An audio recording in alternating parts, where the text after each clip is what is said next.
किसान भाइयों, जब हम लोग तरबूज की वैरायटी का सिलेक्शन करने जाते हैं तो कुछ बेसिक चीजें होती हैं जो कि हम लोगों को पता होनी चाहिए, जिससे हमें बेहतरीन उत्पादन के साथ साथ जब हमारा उत्पाद मार्केट में जाता है तो वहां पर अच्छा रेट भी मिले, आप लोगों को समझने में आसानी हो सके। इस वजह से हम इसे 3 कैटेगरी में बांटे हुए हैं। जो हमारी सबसे पहली कैटेगरी होती है यह होता है काला तरबूज। जो काला तरबूज होता है यह अलग अलग आकार में आते हैं, लेकिन इसके ऊपरी सिरा जो होता है यह काला होता है और जो अंदर का भाग होता है यह लाल होता है। और इसे अंडाकार आकार में ज्यादातर आप लोगों को वैरायटियां मिलती हैं, जो कि आप लोग वीडियो में इस समय देख पा रहे हैं। और इसका जो रेट होता है मार्केट में अच्छा मिलता है, क्योंकि इसकी स्टोरेज क्षमता अच्छी के साथ साथ इसकी मिठाई भी अच्छी होती है। अब जो हमारी दूसरी कैटेगरी आती है वो आती है चितकबरा की। जो चितकबरा होता है हमारा, इसमें हरी और सफेद धारियां होती हैं और यह चितकबरा जैसा दिखाई देता है, तो इस वजह से इसे हमारे क्षेत्रों में चितकबरा तरबूज कहा जाता है। ये जो तरबूज होता है इसकी स्टोरेज क्षमता काफी कम होती है, इसकी मिठाई काले वाले की अपेक्षा कम होती है और इसके साथ साथ यह जो तरबूज होता है मार्केट में कम रेट में बिकता है। तो आप लोग अपने क्षेत्र की स्थिति परिस्थिति के हिसाब से देख करके ही वैरायटियों का सिलेक्शन करें। और जो हमारी तीसरी कैटेगरी आती है, तीसरी कैटेगरी में हम रखे हैं रंग बिरंगा तरबूज, जिसमें जो हमारे तरबूज होते हैं इनका जो ऊपरी सिरा होता है यह आपका हरा हो सकता है, लाल हो सकता है, नीला हो सकता है, पीला हो सकता है और तरबूज के अंदर की भी यही स्थितियां रहती हैं। इसे हम रख दे रहे हैं रंग बिरंगा तरबूज में। और आज की इस वीडियो में हम आप लोगों को पहली कैटेगरी के तरबूज के बारे में बताएंगे। अगर आप लोग इंटरेस्टेड हो तो हम चितकबरा वैरायटी भी लेकर के आएंगे, लेकिन आज की इस वीडियो में हम काला और जो अंडाकार तरबूज होता है इसके बारे में डिटेल में बताएंगे। नमस्कार, आप लोग अभी तक किसान यूट्यूब चैनल को सब्सक्राइब नहीं किए हैं तो सब्सक्राइब करके बेल का आइकन दबा दीजिए, जिससे हमारी आने वाली खेती से संबंधित सभी वीडियो आप लोगों तक पहुंचती रहे और यहाँ पर आप लोगों को सही सटीक और व्यवहारिक इंफॉर्मेशन मिलती है। तो चलिए हम सबसे पहले शुरू करते हैं अपनी 5वीं वैरायटी। तो हमारा 5वें नंबर पे आता है ये है इंडस सीड का ब्लैक बॉस। इसका जो आकार होता है ये अंडाकार होता है और जो प्रतिफल वजन होता है यह 3 किलो से लेकर के 5 किलो के बीच में होता है और इसके फसल की जो अवधि होती है यह 75 से लेकर के 80 दिन के बीच में होती है। अगर हम बात करें इसके भंडारण क्षमता की तो यह काफी अच्छी है।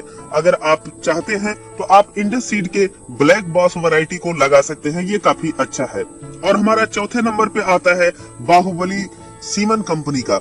ये जो आकार में है यह अंडाकार है, प्रतिफल जो वजन है 3 किलो से लेकर के 5 किलो के बीच में है और इसके जो फसल की अवधि है यह 75 से लेकर के 90 दिन के बीच में है। हम बात करें इसकी भंडारण क्षमता की तो यह भी काफी अच्छी है। यह हमारी थी चौथी वैरायटी। अगर हम तीसरी वैरायटी पे बात करें तो तीसरी वैरायटी में हमारा कलश कंपनी का मिलोडी आता है।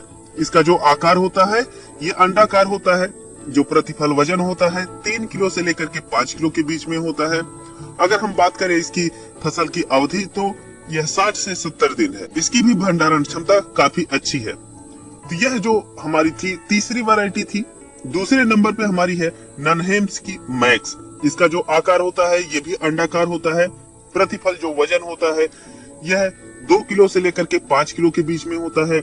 इसके जो फसल की अवधि है यह 60 दिन से लेकर के 70 दिन के बीच में होती है। इसकी जो भंडारण क्षमता होती है यह उच्च होती है। और हमारा पहले नंबर पे आता है सागर कंपनी का सागर किंग। इसका जो आकार होता है ये अंडाकार होता है, प्रतिफल जो वजन होता है 3 किलो से लेकर के 5 किलो के बीच में होता है और इसकी जो फसल की अवधि होती है यह 60 से 70 दिन होती है और इसकी भंडारण क्षमता उच्च है। किसान भाइयों, ये थी 5 तरबूज की ऐसी वैरायटियां जो कमर्शियली काफी सक्सेस हैं, किसानों के बीच में काफी प्रसिद्ध भी हैं और इसके साथ साथ इनका जो उत्पादन है ये बेहतरीन है और मार्केट में जो रेट मिलते हैं ये काफी अच्छे मिलते हैं। आप लोगों को बता दें कि जब हम तरबूज की वैरायटी का सिलेक्शन कर रहे थे तो इसमें हमें काफी समस्या आई, क्योंकि जो वैरायटियां हैं ये काफी अच्छी हैं, एक दूसरे से थोड़ा सा नम और थोड़ा सा ज्यादा पड़ती हैं।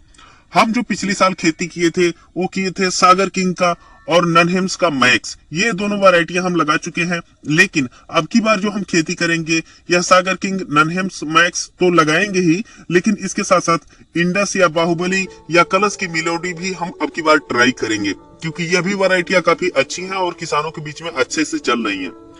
हम आप लोगों को बता दें कि जो तरबूज की खेती आप लोग करने जाते हैं इसके लिए कुछ वैरायटियों को और भी आप लोगों को लेकर के आएंगे, क्योंकि कुछ वैरायटियां हैं जो क्षेत्रीय स्तर पे जो अच्छा रेट देती हैं, इस वजह से हम उसको शामिल नहीं किए थे। जो पूरे भारत में प्रसिद्ध हैं और चलती हैं, अच्छे रेट में बिकती है, उनका ही हम यहाँ पर आप लोगों को वैरायटियों का जिक्र किए हैं। हम आप लोगों से मिलते हैं एक नई वीडियो में।